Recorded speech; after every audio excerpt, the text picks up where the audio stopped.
Hello, class. From my observation, I again observed Miss Gabrielle Wieland at Dobson High School in Mesa, Arizona on Wednesday, April 13th. During my observation, I watched the way that Miss Wieland assessed her Algebra 1 class.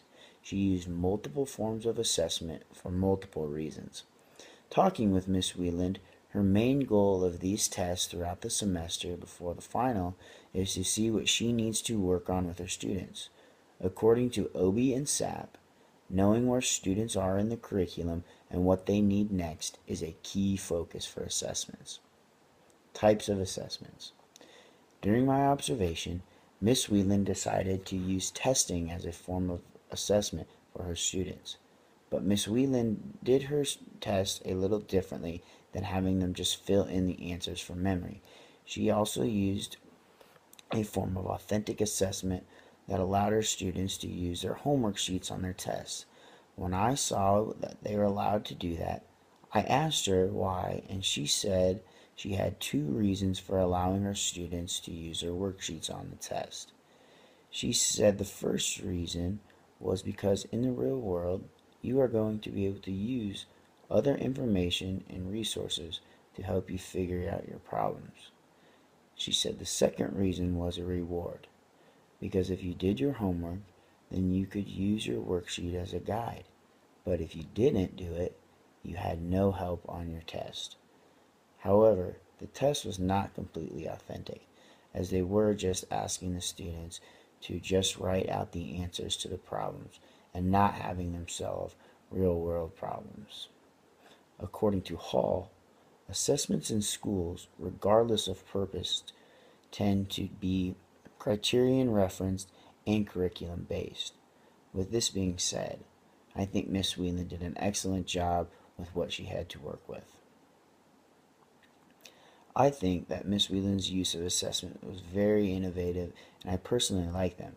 I thought that allowing her students to use their worksheets was very beneficial because, like she told me, in the real world, you are going to be able to ask for help.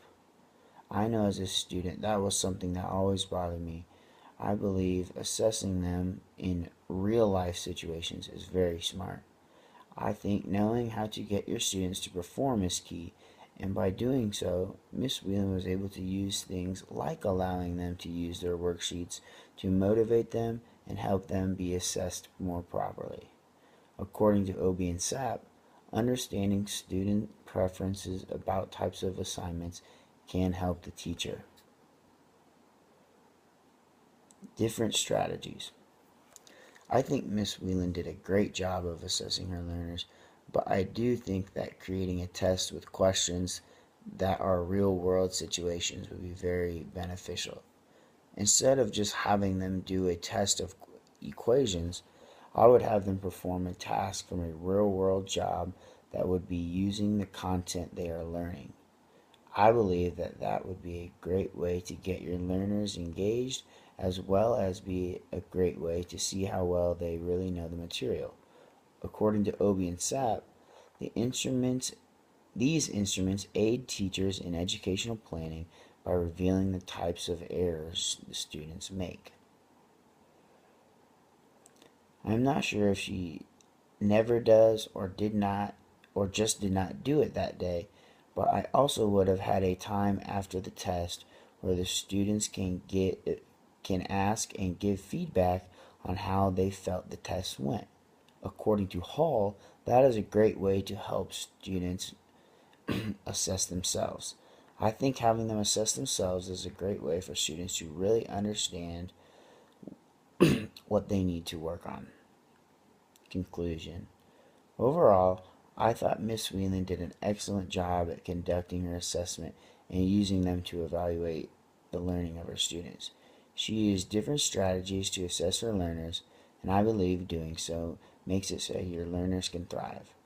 I had just a couple suggestions I thought would possibly maximize the results of the assessment. Talking with her and hearing what she had to say was very insightful, and I will definitely be taking some of what she had to offer into my future as an educator.